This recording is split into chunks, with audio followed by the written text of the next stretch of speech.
Yep. So the biggest thing I tell my agents is, and I tell my coaching clients the same thing, you need 4 bank accounts. And so your commission check comes in, start breaking it up into a business account, a personal account, a tax account, and a tithe account. And if you're not a believer, I'll introduce you, but if you're not really ready for that, give it to a nonprofit, a food shelter, Charitable account.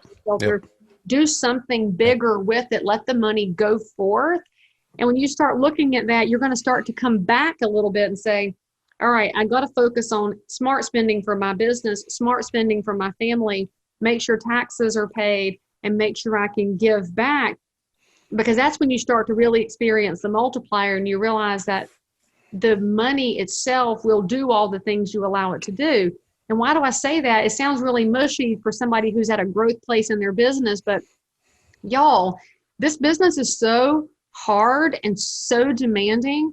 And so if you're going to scale your team and you're going to add agents and you're going to add admins, you're going to give them opportunity. What are you giving to them? Giving them leads is not giving them opportunity. But if you give them leads and you teach them how to create 4 bank accounts and run a business, you're giving them a sustainable life. You're giving them the chance to expand and grow and maybe be a team leader one day themselves. And that's why you became a team leader or a brokerage owner, hopefully, is because you know the mechanics of real estate and you want to be expansive about that. So that means you have to stop looking at yourself. You're not going to be able to be expansive for other people if your only goal is to make more money. The money will find you. That was the number one thing my dad told me when I got into real estate, because he got his license in 1978. He always said, if you do the right thing by people, the money will find you.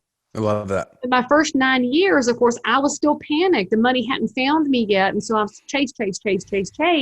Finally realized my bank accounts are full, but all I'm doing is chasing. That's just not enough. And so you pull back a little bit and you start focusing on volunteering. I do a lot of volunteering with the association. I do a lot of speaking and teaching. The money finds me. And it all works out. But you have to have a little bit of faith and a little bit of ability to look at the bigger picture of our profession, because we are the driver of the economic engine right now.